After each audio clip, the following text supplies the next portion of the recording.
Okay, the MT250 Elsinore is kind of a unique little bike. Unlike the MR, the cylinder size and the compression ratio were exactly the same as they were on the CR250M. In later years, when they came out with the CR250R, they went from a 28 millimeter carburetor to a 34 millimeter carburetor. This particular bike has the 9-to-1 compression of the CRM, and it's also got the 34 millimeter of the later CR250R.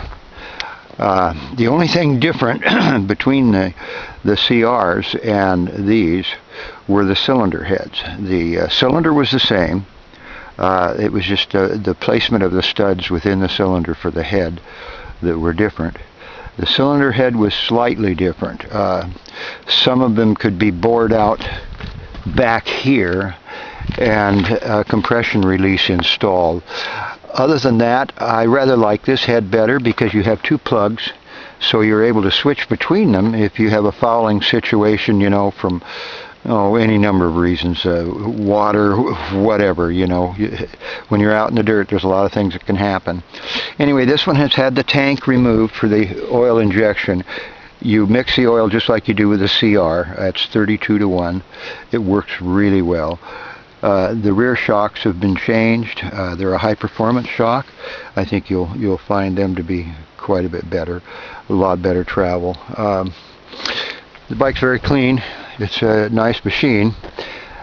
Performance on the thing is going to be more in tune with the CR250M rather than an MR or an MT.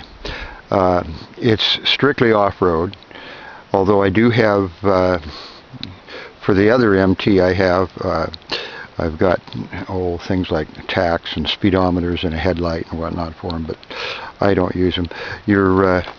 Your tack drive on this one was normally here. It's been blocked off. The oil pump is still active, so you could reinstate it if you wanted to. It's been rerouted over here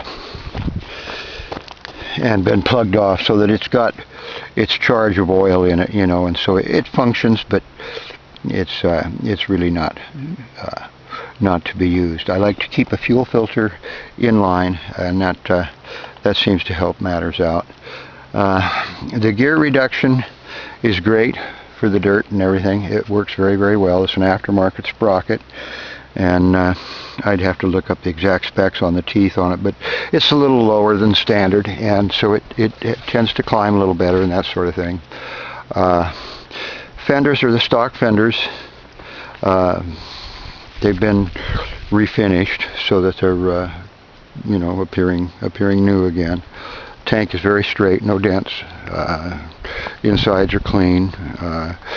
I've reworked the suppressor cone back in here. The spark arrestor cone is the same, but there's a little less restriction back there so that the pipe can perform actually like a pipe instead of, you know, something that it was never meant to be. So anyway, it's an awfully good bike. It runs really well, and having said that, we'll see if I can start it and give you a little idea of how it runs up and down the way here. I'm not going to do any hairy wild cross-ups. Number one, it's age prohibitive for me, and number two, I would imagine if you're going to see that done on this machine, you would much prefer that you saw it done at your own hands. Anyway, let's see how it does, and we'll leave some kind of an impression as to what you think about the bike. I like them. I'm gonna go ahead and do a little test, a similar thing for the 76 as well, and put them all together in a kind of a video so that everybody can see what's going on with them. There's no kill button. I use the original kill switch here. It's in the on position now. To turn the bike off, you just kick it over in either direction, the other way. In the middle is running. Okay? See how quickly this thing will get off the ground for us here.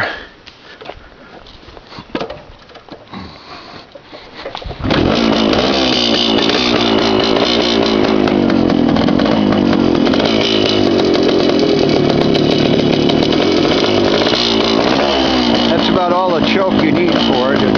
They warm up rather quickly. They're unlike the new water or liquid cooled bikes.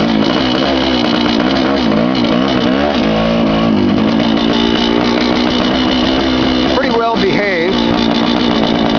The suspension is really good on it. In those days, they were a bike to be reckoned with. There wasn't much that would stay with them in the CR configuration. And this is about as close as you can get without spending $5,000 to buy an old CR, you know.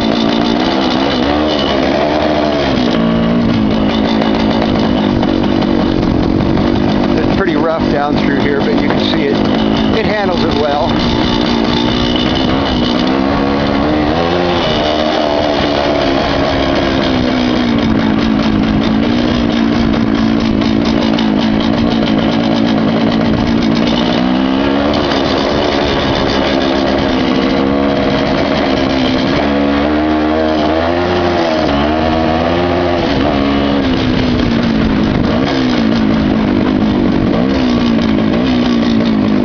Very viable dirt bike for anybody.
That gives you kind of an idea how it handles and runs. That's about as rough as it idles right there. It's really a pretty nice machine. It's like new. It hasn't been restored. It's been well cared for. I've done a little renovation on it, you know, just what I would do with any of my bikes, you know, and I like them. I like to get something like this and bring it into specs and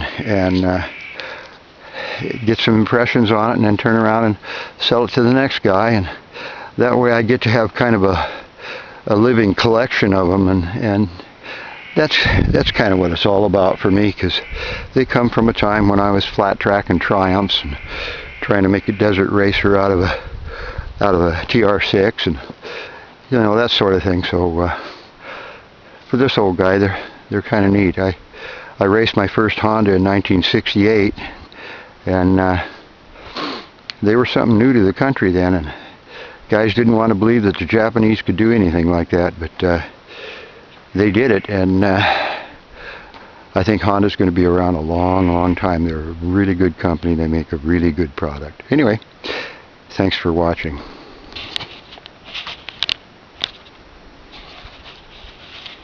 The 76 MT250 Elsinore. The oil tank is still on it, although it's coming off, or at least being totally bypassed.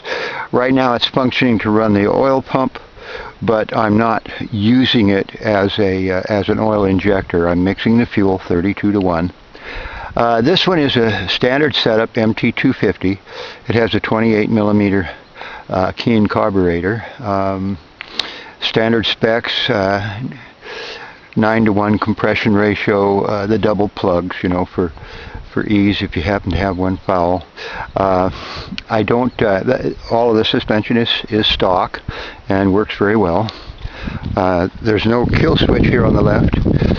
The kill switch on this one is the key, and it also doubles as a way to get into your seat here. And it's a standard air intake delivery with stock factory filters and everything. I have modified the diffuser mechanism in here so that it gets a little more relief. The spark arrestor is still present for Forest Service.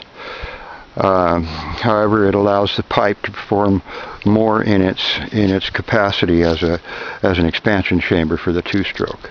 I have the headlight, the speedometer, and the tachometer for it, and the tach drive and the speedometer drive there on the wheel both function and are usable. So the tank is straight, clean, the bike is clean, runs rather well. I'm not going to do anything too untoward. We'll run it here in a minute. I'm not going to do anything too untoward because I figure if you want to do that, you can do it. I'm much too old, and I like the bike. I don't want to put it down and scratch it up before selling it to some fine young person like yourself. So anyway,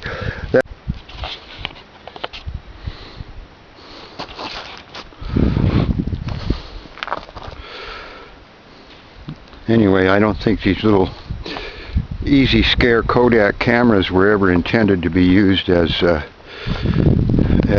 GoPros or lion bait or anything else. They're lucky if they'll take a picture, you know. They're fortunate if they'll take a picture. Anyway, let's run this thing down the road, and you can get kind of an impression of it. And then I'll put everything together so it makes some kind of sense, so everybody can see what's going on.